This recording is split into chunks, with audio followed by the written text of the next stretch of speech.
네, 이어서 보도록 하겠습니다. 저희 9페이지를 같이 보시면 될 것 같고요. 제 10조의 2부터 같이 볼게요. 소유랑 사전심사의 신청 등이 나와 있습니다. 이랑 관세 등을 환급받으려는 자는 환급 신청을 하기 전에 10조 제1항에 따라서 산정한 소유랑, 그다음에 소유랑 계산 방법의 적정 여부를 세관장에게 미리 심사하여 줄 것을 신청할 수 있다라고 되어 있네요. 제10조 제1항에 가서 보시면 소유랑 산정에 대한 얘기가 나온 게 있는데요. 거기서는 환급 신청자가 스스로 이렇게 산정하는 것들이 나온 게 있었습니다. 자기가 산정하는 것들이 적정한지 여부에 대해서 별도로 사전 심사를 신청할 수 있다고 나와 있는데, 여기 보면 주체는 세관장에게 심사 신청을 한다는 것이죠. 저희가 관세법에 보시면 이제 사전 심사라고 하는 게 있잖아요. 거기서 말할 때는 다 관세청장에게 심사 신청을 하게 돼 있습니다. 왜냐하면 세관에서 결정을 하게 됐을 때 세관에서 다른 세관에서 어떤 의견이 바뀔 수 있기 때문에, 예를 들면 서울세관에서 결정했던 내용하고 부산세관에서 결정한 내용이 서로 다르게 되면 이제 혼동이 발생할 수 있기 때문에 그걸 통합할 수 있도록 관세청장에게 심사 신청을 하는 게 있는데요. 근데 관세 환급특례법 같은 경우는 모든 거에 대한 권한이 일단 기본적으로 세관장에게 있다고 보시면 돼요. 저희가 소유랑 소유랑 산정 방법 같은 경우도 저희가 세관장에게 내용들을 신고했던 것처럼 그거에 대한 심사 권한이 기본적으로 세관장에게 있다고 보시면 되겠습니다. 그래서 세관장에게 소유랑 사전 심사 신청을 요청할 수 있는 내용이 나와 있는 거고요. 저희가 코로나 때문에 이제 업체가 좀 어렵잖아요. 힘든 수가 있는데, 그거에 대해서 홍보를 하는 차원에서 세관에서 소유랑 산정 방법에 대해서 이렇게 심사를 해주겠다 라고 이렇게 홍보한 게 있었어요. 왜냐하면 업체가 스스로 이렇게 산정하는 것들이 어려운 정도 있긴 하지만, 내가 산정했던 것에 오류가 있다고 했을 경우는 나중에 그거에 따라서 관세 환급 받은 거에 대한 추징이 발생할 수 있어서 그런 걸 대비하기 위해서 세관들마다 이렇게 우리가 심사를 해주겠다라는 것을 홍보한 적이 있었거든요. 관세 환급 받으면 업체한테는 도움이 되기 때문에 그런 것들이 하나의 방법으로 나온 적이 있었습니다. 아무튼 주의할 부분은 세관장에게 소유랑 사전 심사를 신청할 수 있다라는 거고요. 다음 밑에 가보겠습니다. 오른쪽 가볼게요. 11조의 2로 가서 보시면 시행령에서는 관련된 절차를 규정하고 있습니다. 소유랑 사전 심사 또는 같은 조 제3항에 따른 재심사를 신청하려는 자는 소유랑 사전 심사 또는 재심사 사유를 기재한 신청서에 11조 제1항 각 호의 사항에 관한 자료를 첨부해서 관할지 세관장에게 제출을 하여야 한다라고 되어 있는데, 일단은 11조까지 같이 다 보고 다시 말씀드릴게요. 다시 왼쪽으로 오겠습니다. 10조의 2 제2항에 가서 보니까요. 소유랑 사전심사의 신청을 받은 세관장은 대통령령으로 정하는 기간 안에 산정한 소유랑 계산 방법의 적정 여부를 심사한 후에 그 결과를 신청인에게 통지를 하도록 하고 있고, 단서에서는 제출 자료가 미비하거나 기타의 사유로 인해서 심사가 어렵다고 했을 경우는 그 사실을 통지하고 소유랑 사전심사를 거절하거나 제출 자료를 보정하게 할 수 있다라고 돼 있네요. 오른쪽에 가서 보시면 대통령령으로 정하는 기간이 30일로 나와 있는데, 신청을 받은 날부터 30일이 원칙이고요. 다만 현지 확인이 필요한 경우에는 50일까지로 나와 있습니다. 두 가지로 나눠서 정리할 필요가 있을 것 같네요. 그리고 사망에서는 단 그 보정에 대한 얘기가 나와 있게 되고요. 저희가 보정 같은 경우는 관세법에 가서 생각해 보시면 거의 대부분이 20일 이내 기간을 정해서 보정할 것을 요구할 수 있게 되어 있는데, 그 내용이 동일하게 들어가 있게 됩니다. 그리고 시행령 11조 2 사항에서는 관할지 세관장은 제출받은 신청서와 관련 자료를 검토해서 심사하는 것을 원칙으로 하는데, 다만 신청서와 관련 자료의 검토를 위해서 제조 공정 등을 확인할 필요가 있는 경우에는 신청인의 동의를 받아서 현지 확인을 병행하여 실시할 수 있다라고 규정을 두고 있습니다. 한번 간단하게 정리해 볼까요?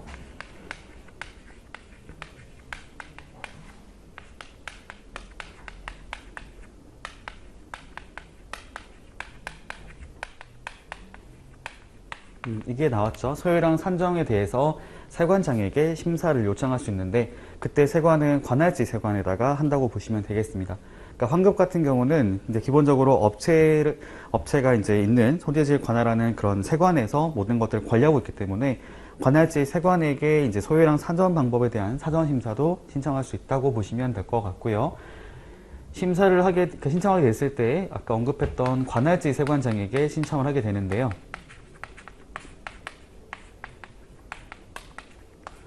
신청을 받은 세관장은 이를 이제 심사를 하게 되겠죠. 심사를 하게 됐을 때 심사하고 이제 결정하는 통지를 해야 되는 그런 기간이 나온 게 있었습니다. 요거는 이제 두 개로 나눠서 볼 수가 있겠는데요. 서류만 가지고 하게 됐을 때는 30일 이내로 할 수 있겠고, 만약에 현지 확인이 필요한 경우는 50일 이내의 기간으로 한다고 되어 있었습니다. 서류를 가지고 하는 것이 원칙이긴 하지만 필요하다면 그때는 현지에 가서 직접 제조 공정 등을 확인해 본 다음에 현장에서 내용 확인해 보고 그렇게 처리를 할 수 있다라고 얘기를 하고 있는 거죠. 그리고 이런 과정에서 보정이 필요하다라고 보였을 때는 20일 내 기간을 정해서 보정을 요구할 수 있다라고 되어 있습니다. 다만 현지 확인을 하게 됐을 때는 반드시 신청인의 동의라는 절차를 밟게 되어 있어요.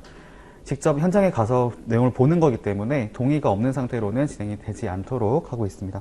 물론 동의를 하지 않게 되면 아까 왼쪽에 나왔던 것처럼 사전 심사를 거절할 수도 있겠죠. 이것만 가지고 확인이 안 된다라고 봐서 소유랑 사전 심사의 거절 통지를 할 수도 있을 거기 때문에 웬만하면 다 동의를 하는 쪽으로 간다고 보시면 될 것 같아요. 넘어가겠습니다. 그다음에 5항에서는 심사 거절 사유가 나와 있게 되는데요. 1호에 보시면 보정 기간 안에 보정 자료를 제출하지 아니한 경우가 나오게 되고요. 2호에 보면 동일한 사안에 대한 범칙 사건의 조사, 관세 조사 또는 이의신청 등의 불복 절차가 진행 중인 경우라고 얘기를 하고 있습니다. 요거는 저희 그거 기억나세요? 저희 관세법에 가서 보시면 품목분류 사전심사 같은 경우도 신청한 거에 대해서 반려할 수 있는 사유가 나온 것 중에 하나로서 불복 청구가 진행 중인 경우가 나온 게 있었거든요. 그래서 이런 것들은 그 말인 거죠. 불복 청구가 진행 중이라고 하는 것들은 서로 간에 쟁송이 발생하게 된 거잖아요. 어떤 그 신청했던 사람하고 그다음에 그걸 했던 행정기관하고 서로 간에 그런 쟁송이 발생했다고 볼 수가 있는데 아직 결정이 내려진 게 아니라고 한다면은 그거 결정이 내려지기 전까지는 이때 어떤 결정을 여기는 행정기관의 결정을 보류하는 형태로 갈 수 있다라고 생각하시면 될 것 같습니다. 다시 왼쪽으로 가볼게요. 10조 2 3항 보겠습니다. 제2항 본문에 따라 소유랑 사전심사 결과를 통지받은 자는 통지 결과에 이의가 있는 경우 그 결과를 통지받은 날부터 30일 안으로 세관장에게 재심사를 신청할 수 있다라고 얘기를 하고 있습니다. 제가 저번에도 말씀드렸지만 관세법도 마찬가지인 게 항상 이의를 제기하는, 이의 신청을 하는 제도가 있다고 했을 경우는 항상 보면은 그 결정을 받은 날부터 30일 안으로 제기를 하도록 하는 내용들이 동일하게 규정이 되어 있어요. 여기도 마찬가지로 30일 안으로, 결과를 통지받은 날부터 30일 안으로 재심사를 신청할 수 있게 되어 있고, 재심사의 기간하고 그다음에 그에 따른 통지는 원래 신청하는 내용하고 동일하게 절차를 적용한다. 즉 서류만 갖고 있을 경우는 30일, 현지 확인이 필요한 경우는 50일이라고 하는 기간 동안에 그런 내용을 결정해서 통지를 하게 되어 있다라는 거죠. 저희가 관세법 상에 가서 보시면은 이게 최초의 신청이랑 재심사를 하는 경우에 결정이 달라지는 것들이 종종 있거든요. 품목분류 사전심사 같은 경우에는 최초에 신청하게 됐을 때는 30일 안으로 결정을 하게 되어 있었지만 재심사를 하게 됐을 경우는 60일 안으로 결정하는 내용이 있었단 말이죠. 제가 이제 그런 말을 할 때 언급한 게 있었잖아요. 재심사를 하게 되면은 보다 신중하게 검토를 해야 되기 때문에 이게 좀 더 기간이 늘어날 수 있다라고 말씀드렸던 게 있었는데 그걸 참고하시면 될 것 같고요. 사항으로 가보겠습니다. 세관장은 관세 등을 환급받으려는 자가 통지된 소유랑 사전심사 결과를 적용하여 환급 신청을 한 경우에는 통지된 내용에 따라 소유량을 계산하여 환급하여야 한다. 그쵸? 사전심사를 통해서 결정받은 내용이 있는데 그거랑 동일하게 이렇게 신청하게 됐을 때는 당연히 그 내용에 따라서 환급을 해주는 절차를 밟아야겠죠. 5항 가보겠습니다.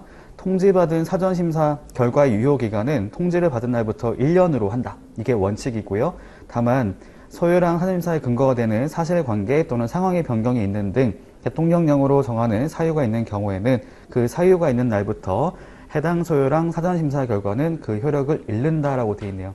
그러니까 원칙적으로는 이제 유효기간은 통지받은 날부터 1년까지로 되어 있는데 별도의 어떤 사유가 있다고 했을 경우는 그 사유가 발생한 날부터 효력이 없어진다라고 얘기를 하고 있네요. 그 내용은 오른쪽에 나와 있습니다. 시행령에 가서 보면 총 4가지 호가 있는데요. 1호, 사실관계 또는 생산공정의 변경 등으로 인해서 소유랑 계산 근거가 달라진 경우. 그렇죠. 한번 생각해 보시면은 그 전에 이제 업체가 신청했던 내용이 있었을 것 같은데 거기서 달라지는 게 있다고 했을 경우는 당연히 그 전에 했던 것들이 유효하지 않다고 볼 수가 있는 거기 때문에 얘기를 하고 있는 부분이고요. 두 번째로는 허위 자료 제출 등 신청인에게 책임 있는 사유로 인해서 심사 결과가 잘못 통지된 경우도 마찬가지일 것이고요. 세 번째, 신청 내용과 동일한 사안에 대해서 이의 신청 등의 이제 그런 최종 결정 또는 법원의 판결이 심사 결과와 다르게 된 경우, 그때는 그 달라진 거에 따라서 결정을 해야 되기 때문에 그 전에 했던 것이 다른 게 있다고 했을 경우는 그때는 지금 결정난 대로 해야 되는 거기 때문에 그 전에 효력을 없앤다고 보시면 될 것 같고요. 네 번째, 신청인의 요청에 따라 심사 결과와 다른 방법으로 소요량을 계산하는 것이 타당하다고 관할시 세관장이 인정하는 경우라고 되어 있습니다. 신청인이 그 전에 통지받은 내용하고 지금 다르게 지금 계산을 하는 것이 맞다고 하게 되면 세관에서 그 내용을 검토해 보겠죠. 검토해 보고 그것이 일리가 있다, 그게 충분히 맞는 것 같다고 하게 됐을 때는 그 전에 했던 것을 없애게 될 것이고 새로 이렇게 그런 통지를 한다고 보시면 될 것 같습니다. 네, 넘어가면 될 것 같고요. 자, 11조로 가보겠습니다. 평균 세액 증명이라고 하는 거 볼게요. 이랑 세관장은 수출용 원재료에 대한 관세당의 환급 업무를 간소화하기 위하여 필요하다고 인정하는 경우에는 대통령령으로 정하는 바에 따라 수출용 원재료를 수입하는 자의 신청에 의해서 그가 매월 수입한 수출용 원재료의 품목별 물량과 단위당 평균 세액을 증명하는 서류를 발행할 수 있다.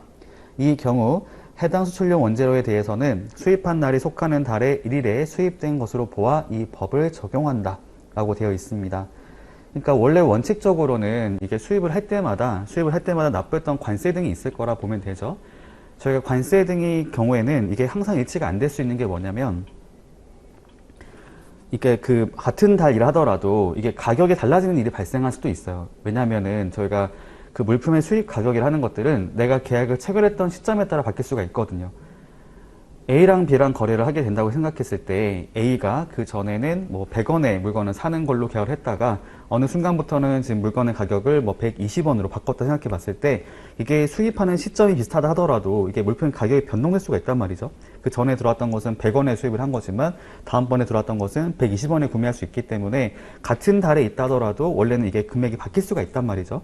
하지만 이렇게 원래 원칙적으로는 이렇게 매번 수입할 때마다 납부했던 관세 등을 계산을 해서 나중에 환급을 받는 게 맞기는 하지만 그렇게 하는 것이 번거롭다라고 생각이 들었을 때는 여기 나와 있는 것처럼 환급 업무를 간소화하기 위해서 필요하다고 인정이 된다면 그냥 같은 달에 들어왔던 것이 있다고 했을 때 여러 가지 돈이 있을 수가 있잖아요. 그걸 그냥 평균을 내 가지고 그걸로 환급을 해준 제도가 있다고 보시면 돼요. 평균 세액 증명이라고 하고 있거든요.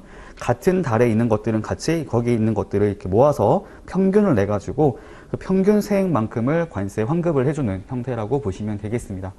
이게 딱 적정하지는 않을 수도 있겠죠. 딱 정확하게 맞지는 않을 수가 있겠지만 어쨌든 편하긴 할 수 있잖아요.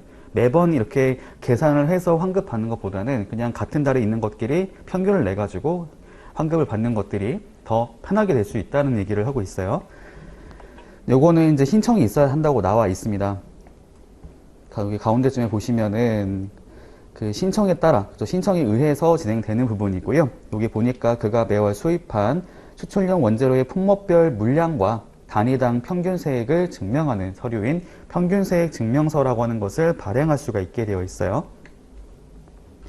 2항 가보겠습니다. 제1항에도 불구하고 세관장은 다음 각 호의 어느 하나에 해당하는 자 중에서 관세청장이 정하는 기준에 해당되는 자로 하여금 대통령령으로 정하는 바에 따라 평균세액 증명서를 발급하게 할 수 있다. 그러니까 이게 어떤 구조를 갖고 있는 거냐면요. 1항에서는 발급을 하는 사람이 누군지 보시면 세관장이 나와 있는 거예요.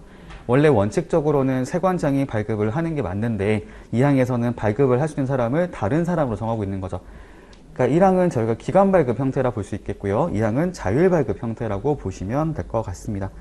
그래서 여기 밑에 가보니까 1호에서는 수출용 원재료를 수입한 자, 2호는 관세사라고 돼 있고 관사는 이제 수입자로부터 위임을 받아서 이제 업무를 할 수 있다라고 얘기를 하고 있는 거죠.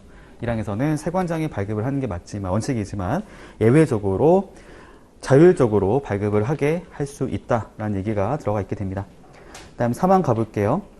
제1항이나 제2항 제2호에 따라 세관장 또는 관세사로부터 평균세액 증명서를 발급받은 자나 제2항 제1호에 따라 평균세액 증명서를 발급한 자가 평균세액 증명서에 기재된 수출용 원재료와 관세법 제50조 1항의 관세율표상 10단위의 품목 분류가 동일한 물품으로서 수출 등의 제공할 목적 외에 목적으로 수입한 물품에 대해서는 평균세액 증명서에 기재된 수출용 원재료에 대한 관세 등의 환급이 끝난 경우에만 관세 등을 환급할 수 있다.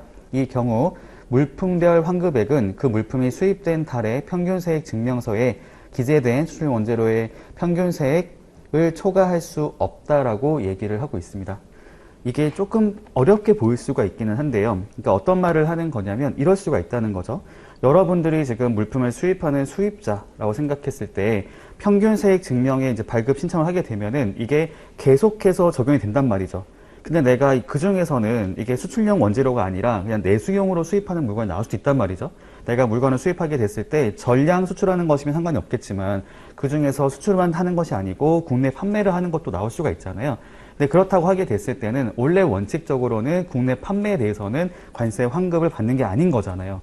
아닌 거지만 평균세액 증명서 발급을 하게 됐을 때는 그런 거랑 상관없이 일괄적으로 그 달에 수입된 것에 대해서는 평균적으로 평균세액을 내가지고 그걸 가지고 관세 환급을 받는 거다 보니까 이게 만약에 지금 수출 용도가 아닌 목적으로 수입하는 게 있다고 했을 때는 여기 나와 있는 것처럼 평균세액 증명서에 기재된 수출용 원재료에 대한 관세 등의 환급이 끝난 경우에만 관세 등을 환급할 수 있다고 되어 있습니다. 자, 이게 다시 말씀드려보면은 이럴 수가 있어요. 내가 처음에 수출 등에 제공할 목적을 가지고 다 수입을 해서 수출하는 경우를 한다면은 그때는 그것이 크게 상관이 없을 수가 있는데, 근데 내가 수출 등에 제공할 목적이 아닌 목적을 가지고, 즉 내수용으로 사용하기 위해서 수입한 게 있다고 했을 경우지만 그렇다고 하더라도 관세 환급을 받는 일이 발생할 수도 있겠죠. 수출을 한다면. 그렇지 않아요?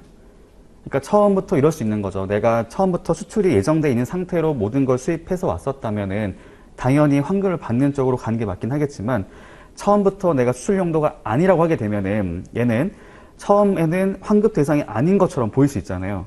우선 수입을 하게 되면 관세 등을 납부를 해야 되는 것이고, 근데 평균세액 증명서가 발급됐기 때문에 거기에 나와 있는 것만큼은 사용을 해야 되거든요.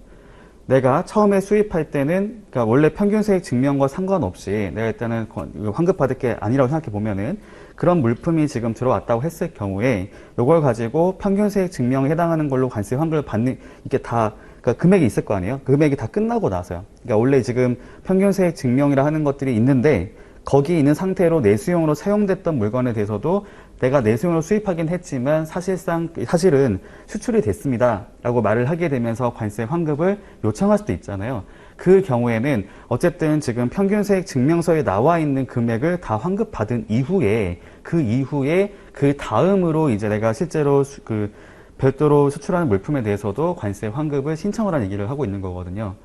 왜냐하면 세관 입장에 봤을 때는 이게 그 사람이 매월 수입하는 양이 있을 거란 말이죠. 그 수입하는 양에 대해서는 평균을 내가지고 이렇게 관세 환급을 받도록 해준 게 있는 것인데, 근데 그거랑 이제 그게 있는 상태에서는 이게 다 사용이 되고 나서야 그 다음번에 관세 환급 신청을 하라고 얘기를 하는 것이거든요. 일단은 다시 앞으로 돌아가 보도록 하겠습니다. 자, 시행령 제12조를 가서 볼게요. 1항, 법 제11조 1항의 규정에 의해서 평균세액 증명서를 발급받고자 하는 자는 관할지 세관장으로부터 평균세액 증명 대상 물품의 지정을 받아야 한다. 이 경우에 수출용 원재료의 관세 통계 통합 분목 분류표의 품목 번호 또는 소유량이 달라지는 등 평균세액의 결정이 곤란하다고 인정하여 관세청장이 정하는 물품에 대하여는 평균세액 증명서의 발급 대상으로 지정을 받을 수가 없다. 이게 무슨 말을 하는 거냐면요.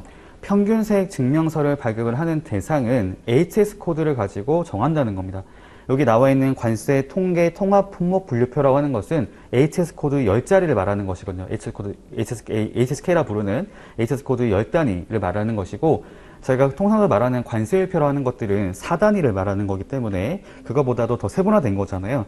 관세법에 가서 보시면은 기재부 장관은 관세율표를 바탕으로 해가지고 여기 나와 있는 그 HSK라고 하는 관세 통계 통합 분목 분류표를 고시하게 되는 게 있는데, 그걸 얘기하고 있는 거죠. 그러니까 적용하는 것들은 실제 저희가 업무를 하는 것들은 10자리, 10단위를 가지고 사용하고 있는데, 세관에서도 지금 10단위별로 이제 평균세액 증명서를 발급하는 대상이 있다고 했을 경우는 10단위별로 물품을 정해놓고 그 물품을 수입하게 됐을 때가 이 내용에 따라 적용받는다고 보시면 되겠습니다.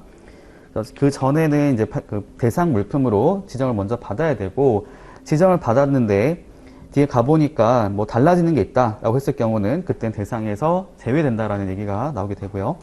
2항 가보겠습니다. 제1항의 규정에 의해서 지정받은 물품에 대해서 평균세액 증명서를 발급받고자 하는 자는 다음과 코의 사항을 기재한 신청서에 관세청장이 정하는 증빙서류를 첨부해서 수출용 원재료를 수입한 날 또는 내구 신용장 등에 의해서 매입한 날이 속하는 달의 다음 달 1일 이후에 관할지 세관장에게 제출을 해야 된다라고 되어 있습니다.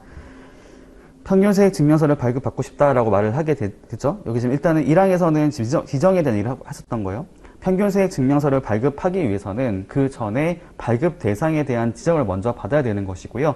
1항에 따라서 지정을 받은 게 있다고 했을 때 그거에 대해서 평균세액 증명서를 발급해달라고 신청하게 될 거잖아요. 신청하게 됐을 때는 여기 보면 다음 달, 여기 보면 수입한 날 또는 매입한 날에 속하는 달의 다음 달 1일 이후에 관할지 세관장에게 제출을 하도록 하고 있습니다.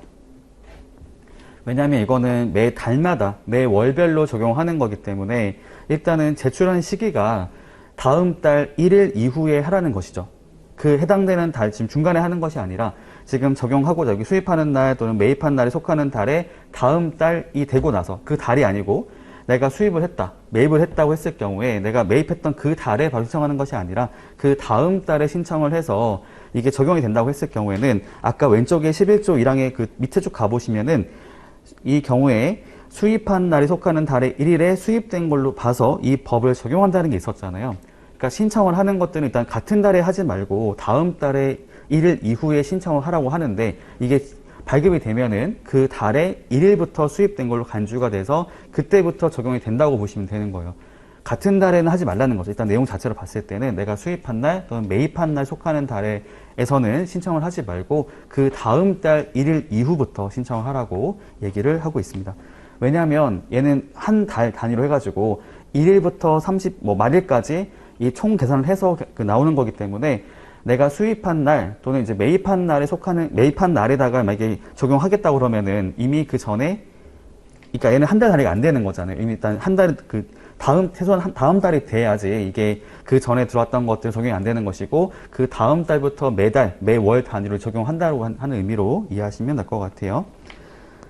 그 다음에 밑에 가보겠습니다. 1호 지정받은 물품별 수입량 및 관세 등의 세액 2호 지정받은 물품별 내구 신용장 등에 의한 매입량 또는 관세 등의 세액 3호 기타 평균세액 증명과 관련된 사항으로서 관세청장이 정하는 사항이라고 나와 있습니다. 그러니까 지금 내용을 보니까요. 1호는 수입한 것을 전제로 하고 있는 것이고 2호에서는 매입한 것, 국내에서 매입한 것을 가지고 얘기하고 있는 것이고요. 3호에서는 그 밖에 평균세액 증명에 관련된 사항 중에서 관세청장이 정하는 사항이라고 하는 것들을 이제 신청서에다가 평균세액 증명서 발급 신청서에다가 기재를 해서 제출을 하라는 의미가 나오게 된 거죠.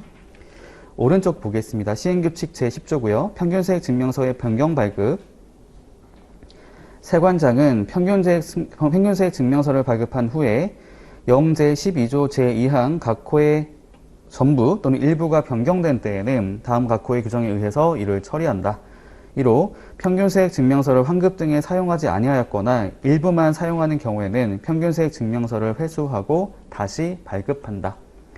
2호 평균세액 증명서가 관세 등의 환급에 전부 사용된 경우에는 다음 달에 평균세액 증명서를 발급할 때 그 사실을 참작하여 발급한다. 다만 다음 달에 평균세액 증명서가 발급된 경우에는 이를 회수하고 다시 발급한다. 3호 제1호와 2호 외에 평균세액 증명서의 변경 발급에 관하여는 관세청장이 정하는 바에 의한다 라고 되어 있습니다. 그러니까 이게 어떤 말을 하는 거냐면요. 그러니까 세관에서는 지금 평균세액 증명서라고 하는 것들을 발급을 할 때 미리 이제 이 사람이 받을 만한 평균적으로 발생하는 세금이 얼마다라는 것을 정해준 거잖아요. 근데 보니까 이 사람이 그 평균세액 증명서 나와 있던 금액에 대해서 다 환급을 하지 않았고 일부만 했다고 했을 경우는 당연히 금액을 낮춰야 되는 거죠. 환급받을 금액을 낮춰야 되기 때문에 그거는 다시 발급한다고 얘기하는 것이고, 전부 다 사용하게 됐다고 했을 때는 그 사실을 참작해서 다음 달치에 대해서 발급을 하게 됐을 때 그 전달에 전부 사용한 것들을 참작해서 다시 발급을 한다라고 보시면 되겠습니다. 그러니까 평균세액 증명서는 매 달마다 발급이 된다고 보시면 되는 거죠. 넘어가도록 하고요. 그 다음에 시행령 제12조 3항 보겠습니다. 세관장은 평균세액 증명서를 발급한 후에 제2항 각호에 규정된 사항의 전부 또는 일부가 변경된 때에는 기재부령이 정하는 바에 따라 평균세액 증명서를 발급하여야 한다. 즉 변경 발급 얘기를 하고 있고요. 사항 평균세액 증명서는 품목번호를 기준으로 매월 수입하거나 내국신용장 등에 의하여 매입한 수출용 원재료 전량에 대하여 일괄 신청하여야 한다. 다만 기재부령이 정하는 경우에는 그러하지 아니하다 라고 되어 있습니다. 그러니까 아까 그 언급 잠깐 했던 것처럼 HS 코드를 가지고 발급을 하게 되는데, 내가 이것이 아까 언급했던 것처럼 수출용 원재료가 아닐 수도 있는 거잖아요. 아닐 수도 있는데 불구하고 어쨌든 그렇게 수입된 것들은 모두 한 번에 일괄로 신청을 하도록 하고 있습니다. 그러니까 구분이 안 된다는 거죠. 내가 처음부터 수출용 원재료 사용하기 위해서 수입하는 것도 있을 수가 있는데, 내가 내수용으로 수입하는 게 나올 수도 있는 거잖아요.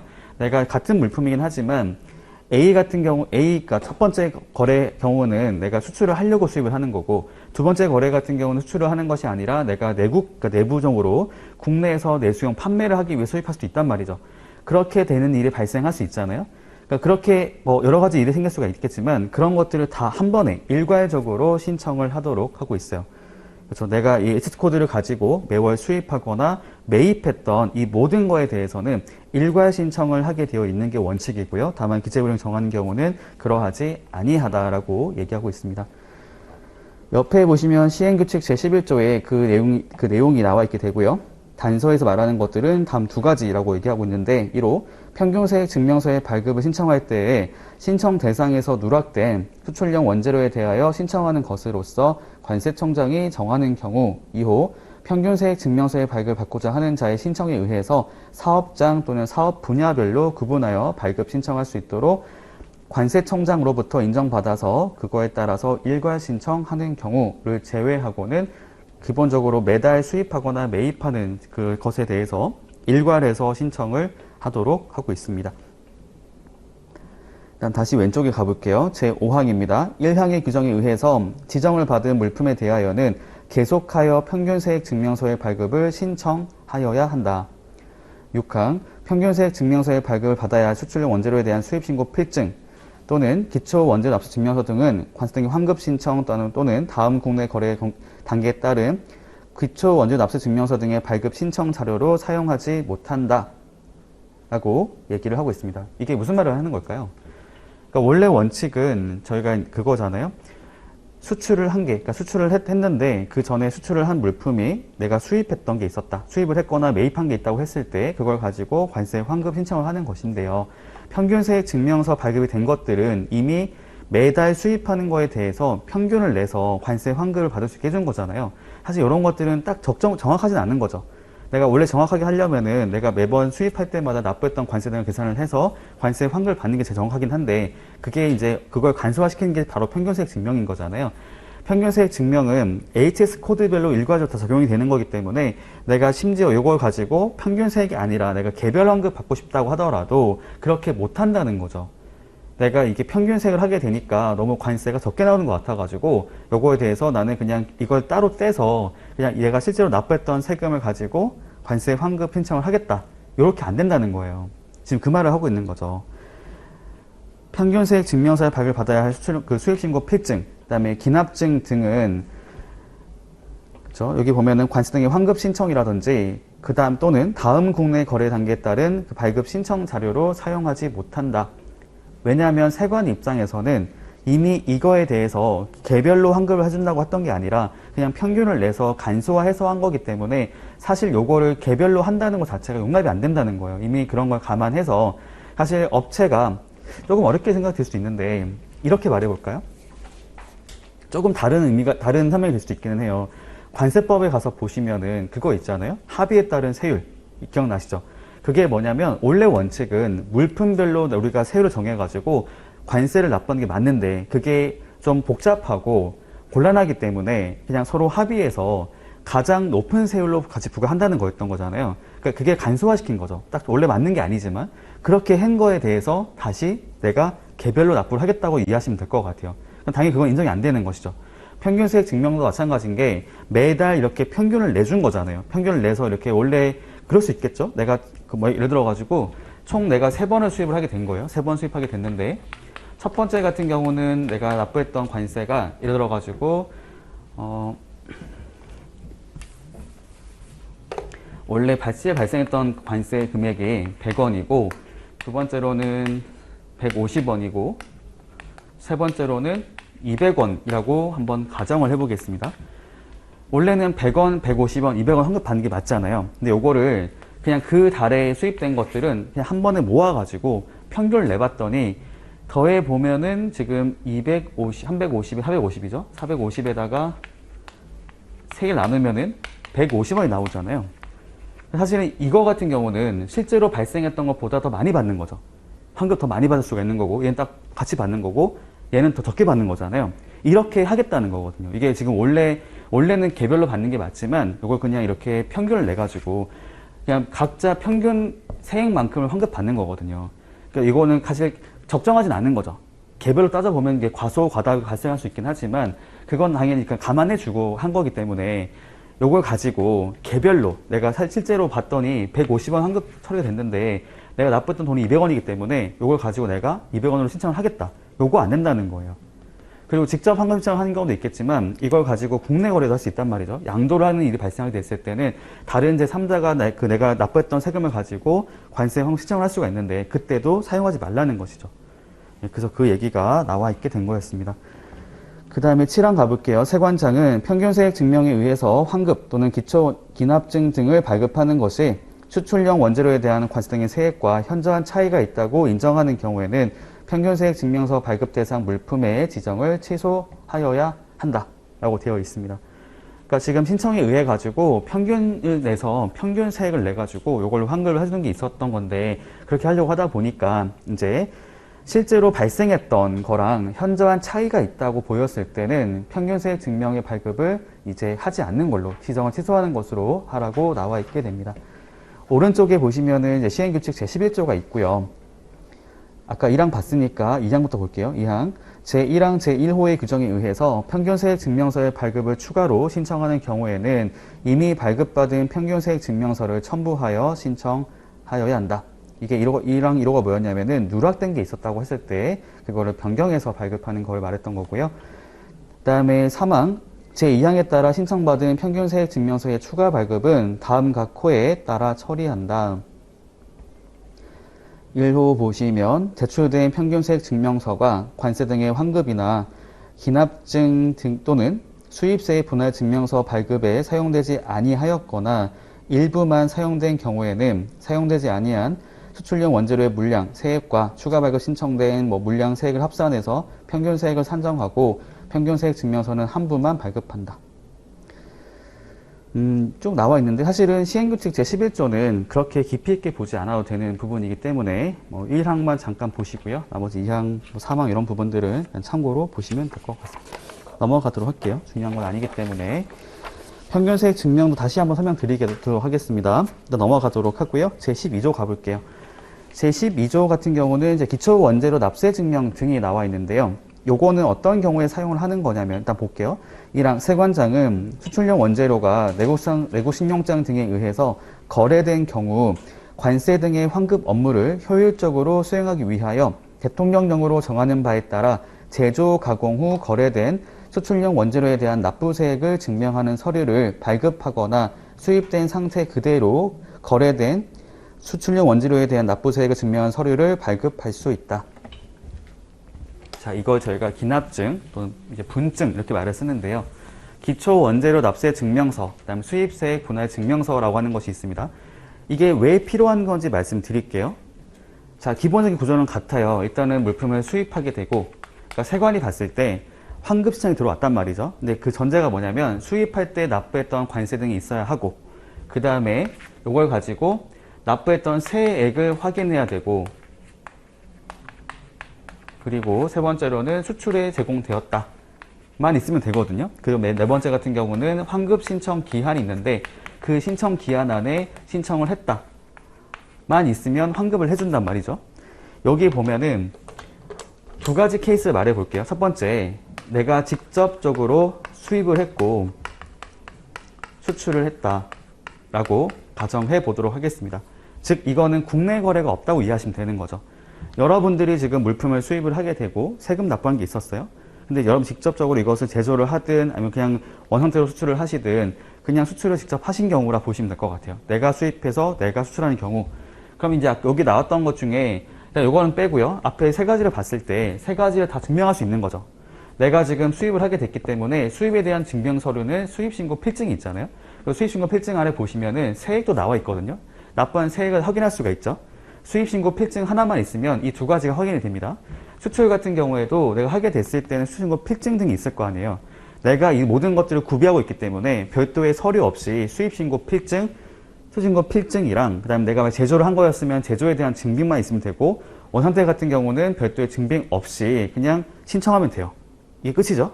근데 두 번째는 국내 거래가 있다고 가정해 보시면 될 것 같아요. 국내 거래. 어떤 업체가 수입을 했는데 직접 수출하는 것이 아니라 국내에 있는 다른 업체한테 요거를 판매를 했다고 보시면 되죠. 판매라고 하는 것들은 제가 다르게 말을 쓰면 공급을 했다라고 이해하시면 되고요. 공급. 국내에 있는 다른 제3의 업체한테 판매를 하게 된 것이고 이 업체가 그걸 가지고 수출을 했다라고 가정해 보도록 하겠습니다. 아까랑 다른 점은 이제 제3자가 개입을 하게 된 거죠. 그럼 이제 보세요. 어쨌든 세관이 봤을 때는 환급 신청을 한 사람이 여기 있는 것들을 순역하는지를 봐야 되는 것인데 여기가 지금 A, 여기를 B라고 생각해 보도록 할게요. 지금 B가 수출하게 된 겁니다. 자, B는 직접 수입한 게 아닌 거잖아요. 내가 수입한 물건이 아니기 때문에 수입 사실을 증명할 수가 없겠네요. 그 다음에 수입세액도 확인이 불가능하죠. 왜냐하면 수입신고 필증이 없기 때문에 내가 이 물품을 수입하게 되면서 내가 납부했던 관세 등을 확인할 수가 없다는 거죠. 그러면은 요거는 지금 못 하잖아요. 근데 이게 있어야 환급이 되죠. 그래서 이걸 하기 위해 나왔던 게 뭐냐면 요거죠. 아까 언급했던 기납증이라고 하는 거하고 분증이라고 하는 것들을 가지고 한다고 보시면 됩니다. 기납증이라는 것들은 기초원재료 납세 증명서라고 하는 것을 말하는데요. 요거는 국내에서의 생산이라고 하는 것이 있을 때가 해당이 되는 것이고 분증은 생산이 없는 상태, 원상태인 경우를 의미한다고 보시면 돼요. 요거는 수입세의 분할 증명서라고 하는 것인데 그러니까 내가 직접적으로 수입한 게 아니었던 거잖아요. 내가 지금 발생한 세금도 모르기 때문에 이거를 실제로 수입한 사람한테 요걸 확인받는 거라 보시면 돼요. 그래서 요거를 그 전에 B의 입장에서는 자신한테 물품을 공급하는 사람에게 여기 나와 있는 국내에서의 이런 양도세액을 증명한 서류를 발급해 줄 것을 요청을 해야 됩니다. B는 이런 분증 있잖아요. 수입세액 분할 증명서라고 하는 것들을 통해서 이제 수입된 사실과 수입세액을 확인을 할 수 있는 거죠. 요걸 가지고 수출 신고하고 나서 세관에다가 환급 신청을 하면 된다고 보시면 되겠어요. 요거는 국내에서 제조가 된 경우, 두 번째로는 제조가 되지 않은 경우인데 이거에 대한 기준은 발급을 하는 사람이 생산을 했으면 기납증, 발급을 하는 사람이 생산을 안 했으면 분증으로 이해하시면 됩니다. 그러니까 오해하시면 안 되는 게 이럴 수가 있잖아요. A, B, C, D가 있어요. A는 수입자고요. 수입을 했던 사람이고 B는 물품을 직접 생산하는 사람이고 C는 그냥 공급하는 사람인 거죠. D는 수출자라고 가정해 보겠습니다. 한번 그 내용 정리해 보면은 A는 직접 수입을 했는데 수입하고 나서 자신은 제조를 안 한 거죠. 그냥 수입한 물건을 그대로 팔았던 거예요. B는 구매를 했던 물건을 가지고 직접 생산을 한 거죠. 이 사람은 생산 과정에 이제 들어가 있는 사람이 되는 것이고, 그다음에 C 같은 경우는 B가 만든 물건을 구매한 사람인 것이고, 구매를 하고 나서 제가 공급자란 말 썼잖아요. 이 사람은 추가 가공 없이 내가 구매했던 물건을 D한테 판 거예요. 이 사람도 보니까 생산을 안 한 거죠.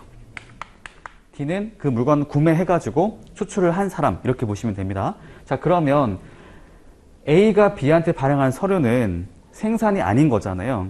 자기가 한 게 없기 때문에 원상태 그대로 물품을 공급할 때 발급하는 서류가 요거죠.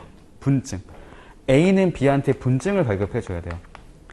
수입세 분할 증명서를 발급해주고 B는 요걸 가지고 직접 생산을 한 거잖아요. 그렇기 때문에 B는 C한테 기납증을 발급을 해줘야 돼요. 기초 원재료 납세 증명서를 발급해줘야 되는 거고, 그다음에 C는 D한테 물건을 공급했잖아요. 공급을 할 때 C가 생산 안 했던 거죠. 이 사람도 분증을 발급해줘야 됩니다. 기준은 내가 지금 공급하는 사람이 생산을 했는지 안 했는지를 가지고 요거를 생각하시면 돼요. 내가 지금 구매했던 공급받은 물품을 원상태로 그대로 공급했다. 요거는 분증 발급 대상이 되는 것이고, 그 다음에 내가 그걸 가지고 추가 가공을 했다. 그럼 요거는 기납증이라고 하는 형태로 이해하시면 되겠습니다. 이거 하는 목적은, 자, 이렇게 보면 돼요. 제가 초반에 말씀드렸는데 환급 신청인은 둘 중에 하나였던 거죠. 수출신고 필증상에 수출자 이거나 또는 생산자이거나 둘 중에 어느 하나가 신청할 수 있거든요. 여기 보시면은 여기 거래상 봤을 때 수출자는 D죠. 생산자는 B예요. 이게 거래 단계를 말하는 게 아니라 실제로 물품을 생산한 사람 말하는 거라서 저희가 실제로 신고할 때도 요거를 C로 넣는 사람이 좀 종종 있거든요. 이거 인정 안 됩니다. 직접 제조에 대한 증빙이 안 되기 때문에 이 사람은 권한이 없는 걸로 나오게 되고요. D랑 B가 환급권이 있다고 보시면 돼요. D랑 B가 있는데 당연히 이렇게 여기 있는 것처럼 기납증, 분증을 발급하는 의미가 뭐냐면 내가 환급을 안 받겠다는 것이거든요. 내가 받을 게 아니라 상대방이 받을 수 있도록 필요한 서류를 발급해 주는 거예요. 그러니까 사실 발급한 이유가 뭐냐면 여기 있는 D가 환급 받기 위해서 필요한 서류를 주는 거죠. 제공해 준다고 보시면 돼요. 내가 직접 받을 거라면 이런 양도세액 증명 서류를 발급할 이유가 전혀 없습니다. 내가 할 거니까. 근데 내가 할 게 아니면 다른 제3자한테 전가를 시킨다고 합니다. 양도라고 이해하면 돼요. 양도. 그래서 내가 A가 할 게 아니기 때문에 분증을 발급해서 이거 가지고 환급 받으세요를 하는 것이고, 이 사람도 내가 환급 받을 게 아니기 때문에 C한테 요거 드릴 테니까 요거 가지고 환급 신청하세요 하는 것이고, C도 D한테 분증을 발급해서 환급 받을 수 있도록 해줬다고 보시면 돼요. 이렇게 되는 겁니다. 그리고 아까 그거 기억나시죠? 저희가 수출 이행 기간을 말해 봤을 때, 다시 돌아가면 수출 이행 기간 기준이 있었잖아요. 수출 신고 수리일 등이 있었던데, 거기 그 날이 속하는 달의 말일부터 소급해서 2년 안에 수입 등이 되면 되는 거였던 거잖아요. 근데 거기서 봤을 때 이런 말이 있었거든요. 원래 원칙적으로는 수출 신고 수리일부터 소급해서 2년 안에 수입이 된다고 생각해 봤을 때 이게 맞기는 한데, 다만 국내에서 제조, 가공, 즉 생산이 되는 경우에는 최초로 수입한 날부터 공급하는 날까지의 기간에 대해서는 산입하지 않는다고 나왔던 게 있었잖아요. 그거는 원상태는 적용이 안 되고 내가 국내에서 제조, 가공이 된 경우만 적용이 되는 거라 보시면 돼요. 그거를 왜 인정해주고 있을까요? 제조, 가공을 하면 국내에서의 그런 가치가 올라가잖아요. 수입한 상태 그대로 가게 되면 얘는 국내에서 한 게 없는 거죠. 한 게 없는 거기 때문에 그냥 원래 정해진 기간까지만 인정해주고 있는 겁니다. 그게 뭐냐면 수출 신고 수리에 속하는 달의 말일부터 소급해서 2년 안에 수입 신고 수리 등이 되어야 한다는 것이죠. 원상태로 하는 경우는 얘가 변동이 없는 거예요. 국내에서 공급을 했다 하더라도 제조한 게 없기 때문에. 다만 제조를 하면 제조에 걸리는 시간도 있는 것이고, 제조를 하는 과정에서 우리나라의 그런 부가가치가 올라가는 게 있던 거잖아요. 그러니까 그걸 감안해 주는 거죠. 그걸 감안해 줘가지고 이제 그 기간이 1년을 넘지 않은 선에서 그 전에 공급을 한 게 있으면 수입한 날부터 공급하는 날까지 기간은 빼준다는 거죠. 그러니까 빼준다는 말이 뭐냐면 이게 연장이 된다고 이해하시면 돼요. 연장. 그러니까 내가 물건 수입하게 됐잖아요. 수입한 물건을 제조하지 않은 상태로 그대로 수출하게 된다고 하면은 원래 기간으로 적용되는 것이고, 내가 요걸 가지고 국내에서 제조를 하는 게 있었다고 하게 되면 제조를 하는 기간이라고 하는 것들까지는 기간이 연장된다고 이해하시면 되는 거죠. 원래 2년이라는 기간이 더 늘어날 수 있다고 생각하시면 됩니다. 일단은 그렇게 잠깐 말씀드려보도록 하고요. 이제 기납증 내용 볼게요. 다시 보겠습니다. 1항 세관장은, 그러니까 일단 구조가 이거죠. 1항은 세관장이 발급하는 얘기를 하고 있고요. 2항에서는 자율발급 얘기를 하고 있는 거예요. 보니까 세관장은 수출용 원재료가 내고신용장 등에 의해서 거래된 경우 쭉 가보면은 관세 등의 환급 업무를 효율적으로 수행하기 위하여 쭉 써 있고요. 내려가 보시면 제조, 가공 후 거래된 납부세액을 증명하는 서류를 기초원재료 납세 증명서라고 한다 나와 있죠. 기납증 이렇게 줄여서 부르거든요. 기납증. 기납증은 수입한 이후에 제조, 가공을 했다라는 것에 전제되어 있습니다. 다음에 수입된 상태 그대로 거래된 수출용 원재료에 대한 납부세액 증명서류는 수입세액 분할 증명서라 부르죠. 이걸 제가 줄여서 분증 이렇게 말을 쓰거든요. 분증. 분증은 내가 지금 공급하는 사람이 제조를 하지 않은, 가공하지 않은 상태라고 보시면 될 것 같습니다. 두 가지 모두는 목적이 뭐냐면 양도세액 증명서류라 보시면 돼요. 내가 직접 환급 받을 게 아니라 다른 제3자한테 양도를 한 거기 때문에 양도를 할 때는 지금 환급 받을 세액이 얼마인지가 모르잖아요. 그거에 대해서 확인할 수 있는 서류가 필요한 것인데 그걸 저희가 양도세액 증명 서류라고 하게 됩니다. 그래서 분증 또는 기납증이 반드시 필요한 것이죠. 넘어가도록 하고요. 자, 2항에서는 아까 언급했던 자율발급 얘기를 하고 있습니다. 원래 원칙은 세관장이 발급을 하는 게 맞기는 하지만 일정한 기준을 갖춘 자에 대해서는 밑에 나와 있는 것처럼 물품을 공급한 자 또는 관세사가 발급을 할 수 있다라는 얘기를 하고 있고요. 3항 가보겠습니다. 기초 원재료 납세 증명서 또는 수입세액 분할 증명서를 발급할 때 증명하는 세액은 제10조에 따른 환급금 산출 방법에 따르며 증명세액의 정확 여부의 심사에 대해서는 제14조 제2항 3항을 준용한다. 14조가 뭐냐면 환급 심사를 하는 조항이 나와 있게 되는데 그거에 대해서 얘기를 하고 있습니다. 10조라고 한다면 아까 봤던 거 있었잖아요. 제10조가 뭐냐면 환급금의 산출 등이라고 해가지고 이제 환급 신청자가 스스로 소요량 계산을 해가지고 환급금을 산출한다. 이렇게 나온 게 있었거든요. 그거에 따라서 자신이 계산한 환급금을 가지고 여기 나와 있는 것처럼 뭐 기납증이나 분증을 발급을 할 때 양도세액을 기재해서 공급을 한다, 발급을 한다라고 이해하시면 되는 겁니다.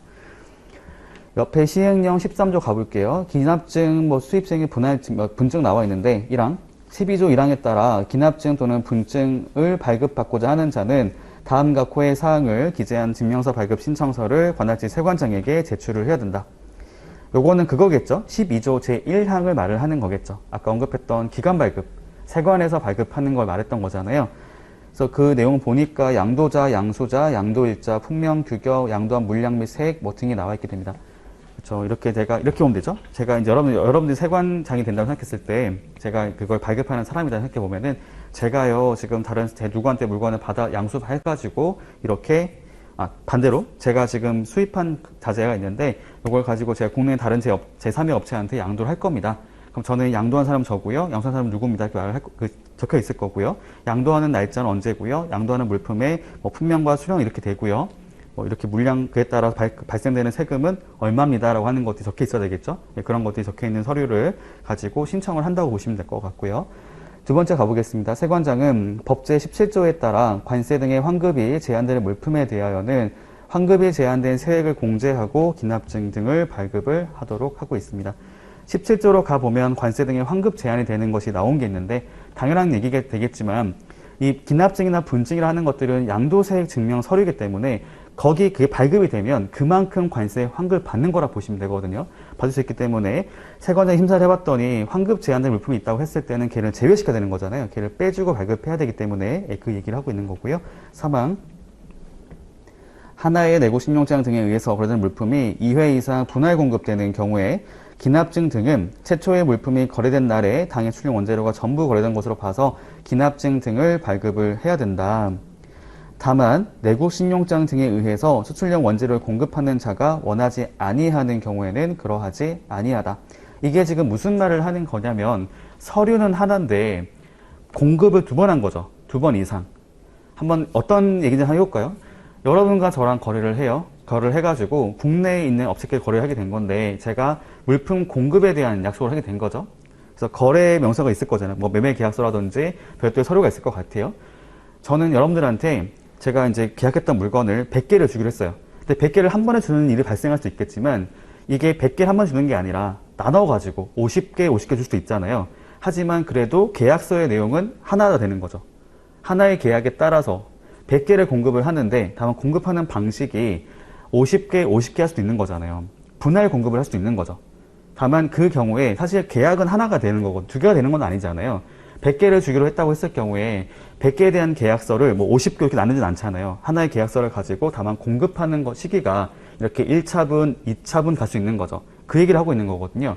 그 경우에 원래 원칙은 그냥 최초의 물품이 거래된 날에 그냥 공급했던 그 날짜에 추후에 공급된 게 있다 하더라도 그냥 처음에 공급했을 때 전량 공급한 것으로 본다는 것이죠. 전량 공급한 걸로 봐서 발급을 한다는 겁니다. 만약에 얘를 분할 공급을 하는 걸로 생각해 보시면은 여러 번 발급을 해야 될 수 있거든요. 그렇게 하는 게 아니고 실제로 공급을 할 때는 두 번에서 나눠서 공급했다 하더라도 어쨌든 계약 자체는 하나이기 때문에 그 계약된 날짜에 모두 공급한 것으로 본다는 얘기인데, 다만 공급을 하는 자가 원하지 않으면 그러하지 아니하다. 분할해서 발급을 할 수도 있다고 얘기는 하고 있어요. 내가 공급을 할 때마다 발급을 하겠다고 할 수도 있는 거고, 아니면 최초에 내가 발급을 했을 때 전부 공급된 것으로 발급을 할 수도 있다는 거죠. 사실상 그거는 상관이 없다라고 이해하시면 될 것 같습니다. 자, 사항 가볼게요. 관세청장은 기납증 등의 발급 업무를 효율적으로 수행하기 위하여 필요하다고 인정하는 경우에는 이를 발급하는 세관장을 따로 지정할 수 있다라고 되어 있습니다. 이게 지금 그거죠. 그러니까 원래 원칙은, 자, 설명을 드릴게요. 관세 환급 신청은 반드시 관할지 세관에다가만 할 수 있습니다. 여러분들이 한번 가정해 볼게요. 여러분들이 지금 수출을 하는 사람이다 생각했을 때, 뭐 서울에 거주를 있을 수도 있겠고, 뭐 서울, 뭐 저희 뭐 용인 여러 군데 있잖아요. 그러면 여러분들이 지금 소재하는 그 제조하는 장소가 있는 그곳을 관할한 세관이 있을 거란 말이죠. 거기에 관할지 세관장이 되는 것이고, 거기서 모든 것들을 관리하게 돼 있어요. 여러분들이 수출하니까 환급 신청하게 되잖아요. 그럼 기본적으로는 이제 관할지 세관장에게 신청한다고 보시면 됩니다.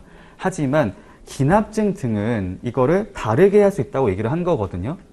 여기 나와 있잖아요. 발급 업무를 효율적으로 수행하기 위하여 필요하다고 인정이 된다면 반드시 관할지 세관만 하는 건 아니고 다른 세관에다가도 신청을 할 수 있다라는 얘기를 한 거예요. 내가 원래 관할지 세관이 서울인데 서울 세관이 아니라 내가 지금 이거를 다른 세관에, 뭐 예를 들면은 수원 세관이라든지 아니면은 뭐 성남 세관 이런 쪽으로도 신청을 할 수가 있다라고 얘기를 한 겁니다. 기납증 등만 그렇게 돼요. 환급 신청은 불가능해요. 환급 신청은 무조건적으로 관할지 세관만 하게 만들고 있는데, 근데 기납증, 분증 이런 것들은 사실은 좀 간소한 업무가 되는 거기 때문에 요거는 좀 다른 곳에서도 발급을 할 수 있도록 하는 내용이 있다고 보시면 되겠습니다. 네, 여기까지 보도록 하고요. 잠깐 쉬었다가 이어서 보도록 하겠습니다.